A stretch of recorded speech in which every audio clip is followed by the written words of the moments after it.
Imaginez-vous avoir froid dans votre maison contemporaine, chauffée pendant une panne de courant hivernal, empilant frénétiquement des couvertures et vous blottissant près d'une cheminée qui faiblit. Imaginez maintenant vivre dans un château médiéval sans isolation où des vents glacés sifflent dans chaque fissure, laissant comme seule source de chaleur des flammes vacillantes qui ne réchauffent de guère plus de quelques mètres. Comment d'innombrables personnes ont-elles pu endurer les hivers rigoureux dans ces forteresses glacées pendant des siècles? Les éclairages suivants transformeront votre vision de la vie médiévale et vous dévoileront des méthodes de survie si innovantes que certaines sont encore utilisées aujourd'hui. Avant de plonger dans ces secrets perdus de la survie médiévale, si vous aimez découvrir les vérités cachées de l'histoire, n'oubliez pas d'aimer ce contenu et de vous abonner pour découvrir d'autres contenus fascinants. Partagez également votre source d'information en commentant ci-dessous.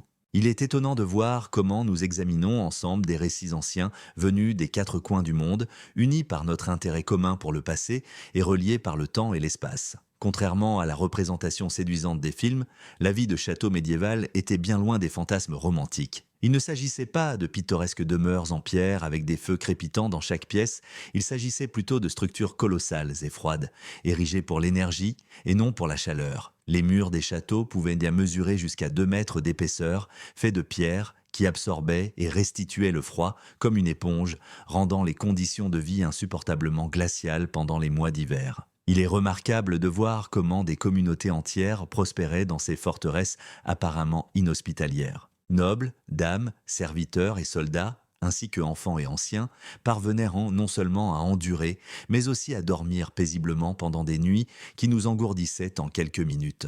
Les stratégies qu'ils élaboraient n'étaient pas de simples ajustements ingénieux. C'étaient des mécanismes de survie complexes, révélant une ingéniosité médiévale que beaucoup n'avaient jamais imaginée. L'ampleur de l'obstacle qu'ils surmontaient ajoutait à leur exploit. Un château typique pouvait accueillir de 50 à plusieurs centaines de personnes en période de pointe.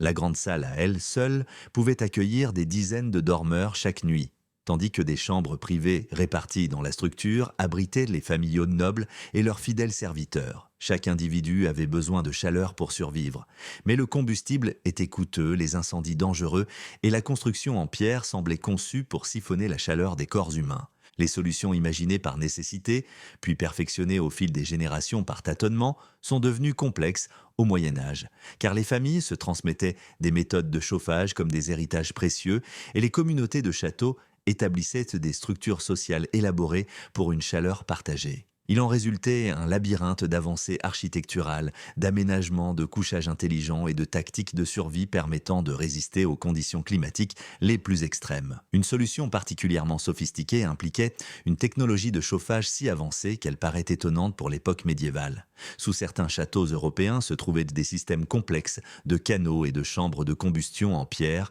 capables de chauffer des pièces entières grâce à un contrôle précis de la température. Il ne s'agissait pas de cheminées ou de braseros ordinaires, il s'agissait de systèmes de chauffage sophistiqués conçus pour capter la chaleur du combustible en combustion, la stocker dans de vastes chambres de stockage en pierre et la restituer progressivement par des ouvertures au sol pendant de longues heures. Le système hypocauste, dérivé de la technologie romaine antique, symbolisait l'apogée des progrès du chauffage médiéval au château de Malbotte, en Pologne. Les archéologues ont mis au jour l'un des exemples les plus complets de cette technologie remarquable. Une salle à manger colossale, appelée le Grand Réfectoire, pouvant accueillir des centaines de personnes. Ce système complexe nécessitait une équipe d'opérateurs dévoués, maîtrisant parfaitement les cadences et les méthodes complexes nécessaires à son bon fonctionnement. Le processus commençait dans une chambre de combustion spécialement conçue, située sous le sol. Contrairement au foyer traditionnel diffusant la chaleur verticalement par des cheminées, cette conception comportait une base inclinée pour propulser les flammes horizontalement, optimisant ainsi la transmission de chaleur vers une chambre de stockage supérieure en pierre. Lors de la phase de combustion, les opérateurs ont scellé toutes les ouvertures de plafond situées en dessous, permettant ainsi à la chaleur et au gaz de circuler via des conduits en pierre qui absorbaient et retenaient l'énergie thermique telle de grandes batteries. Après la combustion et l'évacuation des gaz, les couvercles des ouvertures au sol ont été soulevés, libérant la chaleur accumulée dans la pièce supérieure. Cela a généré un chauffage par le sol radiant capable de maintenir des températures agréables pendant de longues heures, consommant moins de combustible que les méthodes de chauffage conventionnelles et évitant la fumée et les courants d'air courant dans d'autres systèmes. Cependant, cette technologie présentait d'importants obstacles à la construction, car elle nécessitait des artisans qualifiés, rompus à des principes d'ingénierie complexes. Cette tâche nécessitait des techniciens qualifiés capables de contrôler méticuleusement la séquence de combustion, les émissions de gaz et le dégagement de chaleur, car la moindre erreur pouvait entraîner des émissions mortelles de monoxyde de carbone ou une consommation inutile de combustible, essentielle à la survie de la communauté. Rares étaient les châteaux disposant des moyens financiers nécessaires à l'installation de systèmes aussi sophistiqués. La plupart des habitants médiévaux s'appuyaient plutôt sur des techniques de chauffage plus simples, mais astucieuses, nécessitant des compétences et une synchronisation spécifique. Les foyers centraux constituaient la principale solution de chauffage dans les premiers châteaux. Un seul grand feu brûlait au centre de la grande salle, permettant à la fumée de s'échapper par les ouvertures du toit. Cette configuration créait un espace de chauffage commun, où de nombreuses personnes se réunissaient, dormaient et vaquaient à leurs occupations quotidiennes autour des flammes vitales. À l'époque médiévale, l'apparition des cheminées murales a considérablement transformé les systèmes de chauffage des châteaux en améliorant la sécurité et l'efficacité. Contrairement aux cheminées décoratives modernes, ces cheminées médiévales étaient des structures colossales conçues pour être traversées, capables de rôtir des serres entiers tout en diffusant une chaleur intense dans les pièces adjacentes. Les pierres qui les entouraient absorbaient la chaleur diurne et la conservaient pour chauffer les pièces même après l'extinction des feux, créant ainsi des systèmes de stockage thermique prolongeant la durée de chauffage. Des solutions de chauffage mobile ont suppléé aux limitations des systèmes fixes. Les braseros, constitués de grands bols métalliques soutenus par des pieds remplis de charbon de bois, étaient d'eau portable et pouvaient être déplacés d'une pièce à l'autre selon les besoins. Ils offraient des sources de chaleur localisées permettant aux habitants de chauffer des zones spécifiques sans avoir à allumer simultanément plusieurs feux. Le charbon de bois brûlait plus proprement que le bois, produisant moins de fumée et fournissant une chaleur constante, idéale pendant de longues heures, y compris des nuits entières lorsqu'il était correctement utilisé. Cependant, même les systèmes de chauffage les plus sophistiqués ne pouvaient en chauffer que des zones limitées dans les vastes intérieurs du château. La clé de la survie médiévale ne résidait pas dans le chauffage de l'ensemble du château, mais plutôt dans la création de micro-environnements permettant de maintenir la chaleur corporelle pendant les nuits les plus longues et les plus froides. C'est ici que l'ingéniosité des systèmes de couchage médiévaux devint évidente, les habitants élaborant des stratégies pour maximiser la chaleur corporelle partagée tout en minimisant l'exposition au froid intense caractéristique de la vie de château. La grande salle servait principalement de lieu de couchage pour la plupart des résidents du château, passant chaque nuit d'un lieu de réunion diurne à un dortoir minutieusement agencé. L'agencement des espaces de sommeil dans la grande salle n'était pas principalement axé sur le confort ou l'efficacité du stockage, mais sur une stratégie de survie fondée sur l'idée que plusieurs corps pouvaient produire et distribuer la chaleur plus efficacement que des systèmes de chauffage individuels. Le statut social au sein de cet espace commun déterminait non seulement le statut social, mais aussi les chances de survie lors des nuits froides. Les nobles et leurs familles étaient les plus proches de la cheminée centrale où ils disposaient de leur lit, suivis des serviteurs importants et des fidèles qui bénéficiaient de place dans la couche de chaleur suivante. Les serviteurs et ouvriers de rang inférieur devaient se contenter d'emplacements plus éloignés de la source de chaleur. Cette structure sociale thermique présentait des dynamiques de pouvoir complexes. La survie elle-même dépendait de la position de chacun dans la hiérarchie du château. Les individus ayant la chance de trouver un emplacement près d'un feu s'enveloppèrent dans les couvertures et les fourrures qu'ils parvenaient à dénicher, créant ainsi des îlots de chaleur relative. Ceux qui étaient bannis dans les faubourgs froids étaient confrontés à un dilemme difficile. Passer la nuit gelés sur le sol de pierre ou braver une possible gêne sociale en empiétant progressivement sur les corps des autres pour se réchauffer mutuellement. Les pratiques de sommeil en commun s'étendaient aux plus hautes sphères de la société médiévale où des familles nobles entières partageaient des lits simples, non seulement pour préserver leur intimité, mais aussi pour survivre. Par temps glacial, l'intimité était un luxe que la plupart ne pouvaient s'offrir. Et même les cours royales reconnaissaient que la chaleur corporelle partagée faisait souvent la différence entre la vie et la mort lors des nuits d'hiver les plus rudes. Le développement de la literie médiévale illustre peut-être l'aspect le plus astucieux des tactiques d'endurance au château. Il ne s'agissait pas de simples espaces de couchage, mais de systèmes thermiques complexes destinés à conserver et à améliorer la chaleur corporelle pendant la nuit. Les lits médiévaux servaient d'enceintes chauffantes portables, intégrant des réseaux complexes de rideaux, de baldaquins et de couvertures pour créer des environnements hermétiques où la chaleur pouvait s'accumuler et circuler librement. La construction d'un véritable lit médiéval commençait par une fondation en corde, dont d'épaisses cordes étaient tressées sur des cadres en bois pour former ce que l'on appelle aujourd'hui des sommiers. Sur cette base flexible étaient imposés des matelas garnis de plumes, pour les plus aisés, de paille ou de laine brute, pour les classes populaires. Cependant, la véritable innovation résidait dans le système de superposition qui transformait ces lits en nacelles de survie. Au départ, des couches de lin ou de chanvre formaient une barrière contre le froid, puis des couvertures de laine pour l'isolation, et enfin des couvre-lits reflétant la richesse et le rang social de leurs propriétaires. Les lits les plus sophistiqués étaient doublés de fourrure ou recouverts de soie réversible, offrant de multiples couches thermiques pour retenir l'air chaud expulsé par les dormeurs, tout en empêchant les courants d'air de pénétrer dans la chambre. Le lit à baldaquin, populaire à la fin du Moyen-Âge, incarnait les systèmes de chauffage dissimulés dans les meubles. Il ne s'agissait pas seulement d'éléments esthétiques, mais de systèmes de chauffage fonctionnels où des poteaux de bois soutenaient des structures complexes à baldaquin,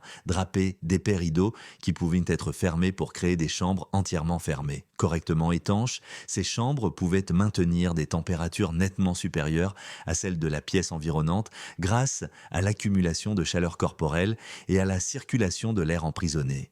Les archives modernes du château de Warwick décrivent des lits si complexes qu'ils ressemblaient à des pièces miniatures ornées de multiples couches de rideaux, coussins et couvertures, assurant une isolation thermique optimale, conservant la chaleur même lors des nuits d'hiver les plus froides. Les draperies n'étaient pas seulement décoratives, mais jouaient un rôle essentiel.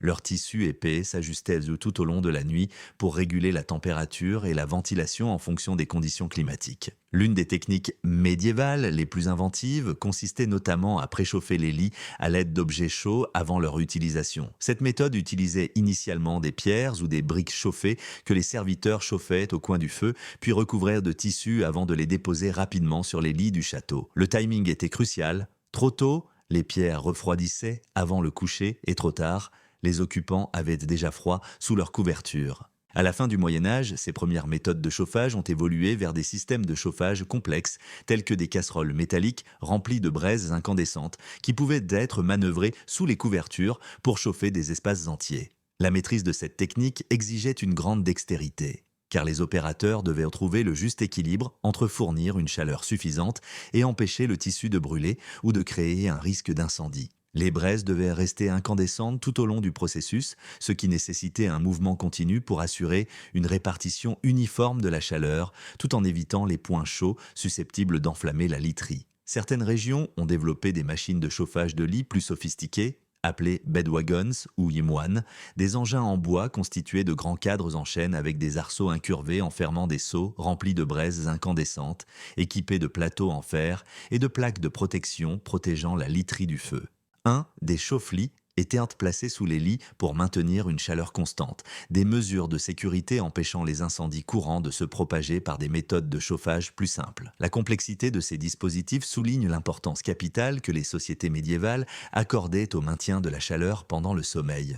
Les textes médicaux de l'époque mettaient en garde contre les risques sanitaires liés au froid, en particulier pour les enfants et les personnes âgées, soulignant que les changements brusques de température pouvaient entraîner des maladies ou la mort. Ces techniques avancées de chauffe-lit symbolisaient une question cruciale de vie ou de mort pendant les rigoureux mois d'hiver. Les stratégies vestimentaires nocturnes de l'époque médiévale remettent en question les perceptions courantes de la vie à cette époque, révélant des connaissances approfondies sur la superposition et l'isolation qui variaient considérablement selon la classe sociale et les ressources disponibles. Des chauffe-lits étaient placés sous les lits pour assurer une chaleur constante grâce à des mécanismes de sécurité évitant les incendies fréquents rencontrés avec les systèmes de chauffage plus simples. Le niveau de sophistication de ces appareils témoigne de l'importance que les gens du Moyen-Âge accordaient à la chaleur nocturne. Les écrits médicaux mettaient en garde contre les dangers du froid, expliquant que des variations brutales de température pouvaient entraîner des maladies, voire la mort, notamment chez les enfants et les personnes âgées, très sensibles à l'hypothermie. Investir dans une technologie sophistiquée de chauffe-lit représentait une question de vie ou de mort lors des hivers rigoureux. Les stratégies utilisées pour les vêtements de nuit à l'époque médiévale remettaient en question de nombreuses idées reçues sur la vie quotidienne et révélaient une compréhension approfondie de la superposition et de l'isolation, qui variait considérablement selon la classe sociale et les ressources disponibles. Ces dispositifs complexes de chauffage du lit pouvaient être roulés sous les lits pour assurer une chaleur constante, tandis que des mesures de sécurité prévenaient les incendies, fréquents avec des solutions de chauffage plus simples. La sophistication de ces appareils témoigne de l'importance pour les gens du Moyen Âge de rester au chaud pendant leur sommeil. Les textes médicaux de cette époque mettaient en garde contre les dangers du froid, soulignant que des changements brusques de température pouvaient entraîner des maladies, voire la mort, en particulier chez les enfants et les personnes âgées plus sensibles à l'hypothermie. L'investissement important dans des technologies de chauffage du lit avancées était une question de vie ou de mort pendant les mois d'hiver les plus rigoureux. Les stratégies vestimentaires de nuit de l'époque médiévale remettent en question les croyances ancrées sur le mode de vie de cette époque et révèlent une compréhension complexe de la superposition et de l'isolation, qui variait considérablement selon la classe sociale et les ressources disponibles. Généralement réfutés, la plupart des individus du Moyen Âge ne dormaient pas nus, même pendant les saisons les plus chaudes. Au contraire, des systèmes complexes de superposition étaient utilisés en hiver pour se tenir chaud, tout en garantissant souplesse et confort tout au long des longues nuits. Les méthodes vestimentaires différaient considérablement selon le statut social et les circonstances. Les nobles aisés portaient généralement des chemises de nuit sur mesure, en lin ou en soie de haute qualité, souvent superposées sur des sous-vêtements isolants. Il ne s'agissait pas des robes fluides des illustrations romantiques, mais plutôt de vêtements pratiques, conçus pour une efficacité thermique optimale, caractérisée par des manches longues, des cols hauts et des coupes ajustées pour minimiser les pertes de chaleur, tout en facilitant les mouvements pendant le sommeil. Les personnes de rang inférieur, comme les domestiques, optaient souvent pour leurs vêtements de tous les jours, car c'était le moyen le plus efficace de conserver la chaleur. Au Moyen Âge, les gens portaient souvent des vêtements de laine ou de lin brut pendant la journée, qui offraient une isolation permanente et remplissaient de multiples fonctions. Parmi celles-ci, on pouvait citer la chaleur, la protection des draps coûteux contre les huiles et la transpiration, ainsi que la protection contre les puces, les punaises de lit et autres nuisibles qui infestaient les chambres à coucher au Moyen Âge. Les communautés monastiques offrent des archives parmi les plus complètes sur les habitudes de sommeil médiévales. Tandis que les règles monastiques précisaient les règles vestimentaires pour la nuit, la règle de saint Benoît imposait aux moines de dormir entièrement habillés, enfilant tuniques et bâches pour dormir, et en abandonnant ceintures et couteaux pour des raisons de sécurité. Cette pratique avait des implications pratiques allant au-delà de la simple appartenance religieuse. Les moines dormaient généralement seuls dans des cellules individuelles, privés de la chaleur corporelle partagée par les autres, pour se réchauffer pendant les nuits fraîches, rendant ainsi plusieurs couches de vêtements indispensables à leur survie. Dormir habillé servait à des fins autres que la simple conservation de la chaleur, intégrant des aspects d'hygiène et de praticité. Les moines étaient tenus de posséder 2 tenues de jour, l'une pour porter des vêtements propres pendant le sommeil, l'autre pour le lavage. Ce système facilitait également l'accomplissement rapide des devoirs religieux nocturnes, les moines pouvant ainsi assister rapidement aux prières sans perdre de temps à s'habiller dans un environnement froid et sombre. Le principe de superposition régissant les vêtements de nuit médiévaux reflétait une conception plus large du vêtement comme technologie d'isolation. Les peuples médiévaux reconnaissaient que plusieurs couches minces retenaient l'air chaud plus efficacement qu'un seul vêtement épais, ce qui donnait naissance à des systèmes complexes où sous-vêtements, vêtements de jour et autres vêtements se combinaient pour former des barrières thermiques préservant la chaleur corporelle tout au long de la nuit. Les variations de tenue de nuit selon les régions montraient comment les différents climats et ressources influençaient les stratégies de survie. Dans les régions nordiques plus froides, les habitants portaient généralement des vêtements multicouches, comme des sources, qui offraient une isolation supplémentaire aux jambes et au bas du corps, particulièrement sensibles aux pertes de chaleur pendant le sommeil. Il ne s'agissait pas de simples bas, mais d'assemblages complexes de couvre-jambes qui remontaient jusqu'aux hanches, permettant de superposer les couches pour optimiser l'efficacité thermique. Le développement des vêtements de nuit au Moyen Âge reflétait l'évolution des circonstances et les progrès de la technologie textile. Au début du Moyen Âge, pour dormir, il suffisait souvent de s'envelopper dans les capes ou les couvertures disponibles. Cependant, à la fin du Moyen Âge, les chemises et robes de nuit spécialisées se sont généralisées parmi les personnes aisées. Ces vêtements, conçus pour dormir, présentaient une structure ample qui permettait la liberté de mouvement, tout en conservant la chaleur grâce à une utilisation astucieuse des matières et des superpositions.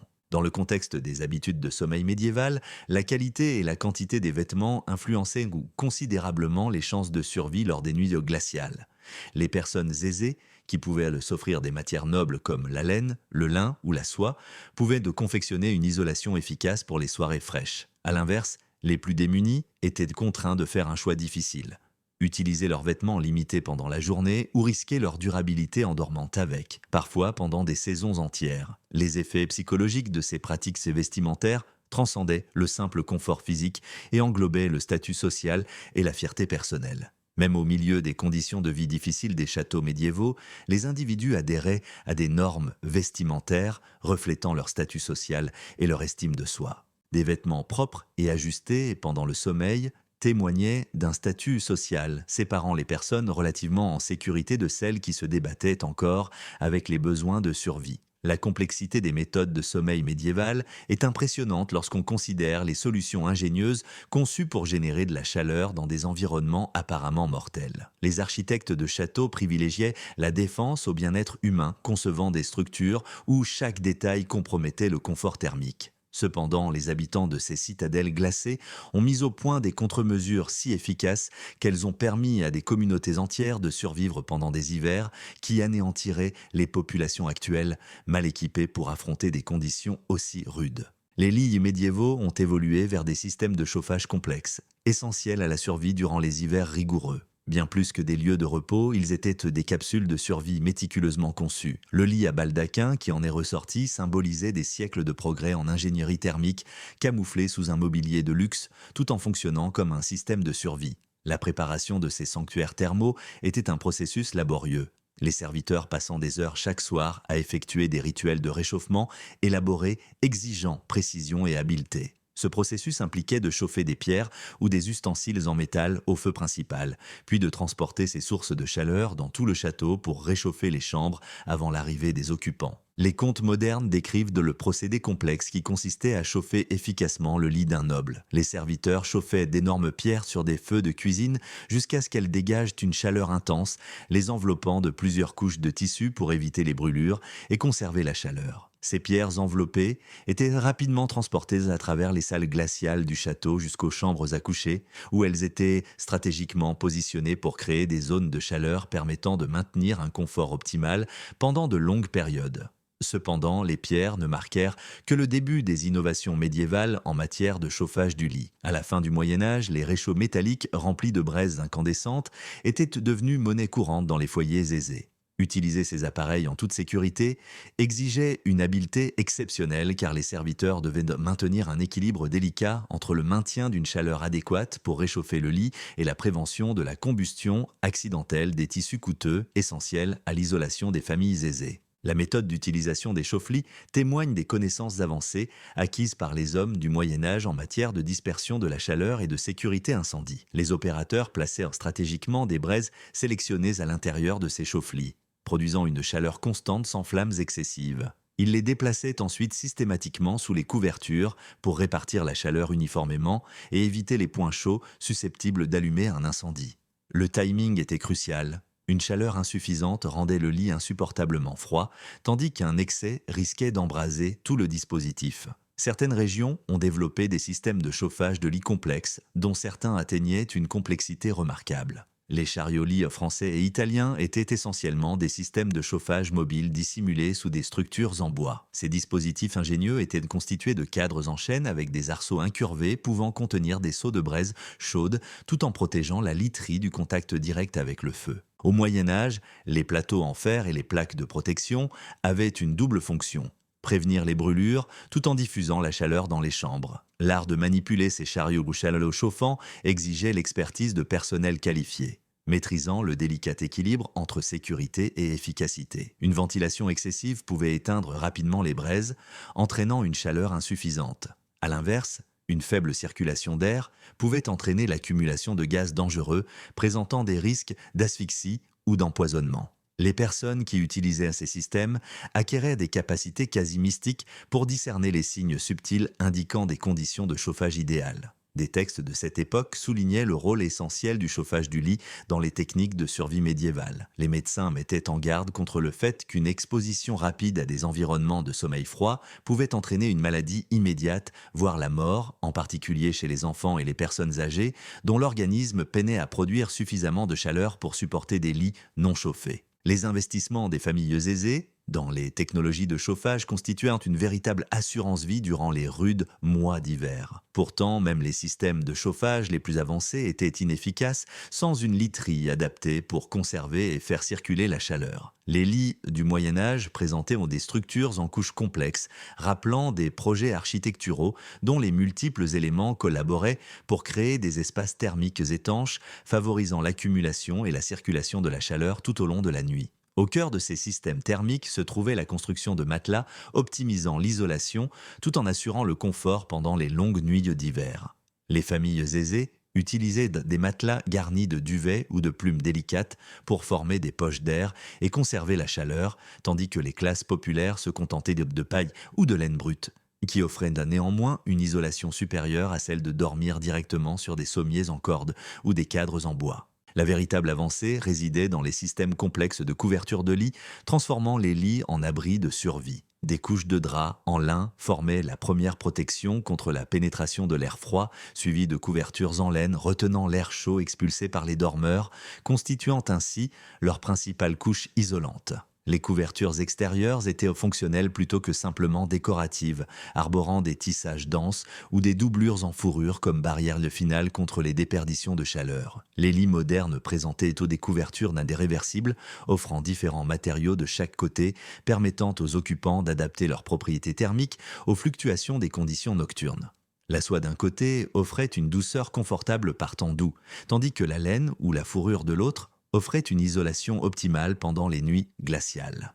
Il ne s'agissait pas de couvertures ordinaires, mais de systèmes textiles savamment conçus, incarnant le summum de la technologie médiévale de préservation de la chaleur. La conception des lits à baldaquin, symbole de l'opulence médiévale, était en réalité une merveille d'ingénierie thermique dissimulée sous un mobilier de prestige. Les piliers de bois soutenaient des baldaquins complexes supportant de lourds rideaux capables d'envelopper entièrement les chambres, créant des chambres hermétiques où la chaleur corporelle emprisonnée pouvait maintenir des températures nettement supérieures à celles des zones environnantes. Ces rideaux de lit n'étaient pas de simples ajouts esthétiques, mais des éléments essentiels des mécanismes de survie médiévaux. Confectionnés en laine épaisse, en lin épais ou même en tapisserie, ils pouvaient être ajustés pendant la nuit pour réguler la température et la ventilation en fonction des conditions changeantes. Lors des périodes les plus froides, les occupants pouvaient s'enfermer entièrement dans ces chambres textiles, créant ainsi des microclimats permettant de survivre à des nuits autrement mortelles. Les archives modernes des demeures aristocratiques témoignent des sommes considérables dépensées par les familles pour des draperies de lits ornés, certains systèmes de rideaux coûtant plus cher que les revenus annuels d'une famille paysanne. Cependant, il ne s'agissait pas d'une dépense futile. Il s'agissait d'un investissement crucial pour la survie. Un lit bien équipé et entièrement drapé pouvait déterminer si une famille survivait à l'hiver sans encombre ou perdait des membres par hypothermie lors des nuits les plus froides. Les bienfaits psychologiques de ces espaces de sommeil confinés allaient au-delà de la chaleur physique, offrant une sécurité émotionnelle pendant les longs et sombres mois d'hiver. Les peuples médiévaux reconnaissaient que la peur et l'anxiété pouvaient exacerber les dangers du froid, car elles entravaient la production naturelle de chaleur par le corps en raison des réactions de stress. Les chambres à coucher fermées offraient non seulement une protection thermique, mais aussi un réconfort psychologique qui aidait les occupants à se détendre suffisamment pour produire et conserver efficacement la chaleur. Lors des pires conditions climatiques, même les lits individuels les plus sophistiqués manquaient de chaleur pour les habitants du château. La clé de la survie médiévale ne résidait pas seulement dans les dortoirs individuels complexes, mais dans les systèmes sociaux sophistiqués qui s'épanouissaient autour de la chaleur collective. Ces systèmes favorisaient des méthodes de chauffage collectif, essentielles aux communautés pour faire face à des situations mortelles pour les individus isolés. Partager les espaces de couchage ne visait pas uniquement à économiser de l'espace ou à préserver l'ordre social. C'était une tactique de survie méticuleusement planifiée, fondée sur le principe que plusieurs corps humains pouvaient générer et partager la chaleur plus efficacement que n'importe quel système de chauffage individuel. Les peuples médiévaux reconnaissaient la chaleur corporelle comme une ressource précieuse, amplifiée par un partage stratégique. En période de grand froid, les familles possédant des chambres privées avaient de recours à des couchages collectifs pour se réchauffer. Parents et enfants étaient blottis dans des lits individuels, tandis que les domestiques s'allongeaient sur des nattes de paille adjacentes pour plus de chaleur corporelle. Cette pratique s'étendait même aux maisons royales, où les reines partageaient le lit avec leurs suivantes et où les rois autorisaient leurs serviteurs de confiance à dormir dans les quartiers royaux lors des fortes vagues de froid. L'ordre social complexe du sommeil collectif établissait des hiérarchies basées sur la proximité des corps générateurs de chaleur, influençant les chances de survie. Les hommes adultes en bonne santé produisaient le plus de chaleur corporelle et étaient recherchés comme compagnons chaleureux lors des nuits glaciales, tandis que les enfants et les personnes âgées étaient soigneusement placés pour partager la chaleur sans épuiser la chaleur globale du groupe. Au Moyen Âge, l'organisation du sommeil nécessitait des négociations délicates et des coutumes sociales qui harmonisaient les exigences de survie avec les notions médiévales de décence et de statut social. Les familles élaboraient des méthodes complexes pour choisir l'emplacement du lit,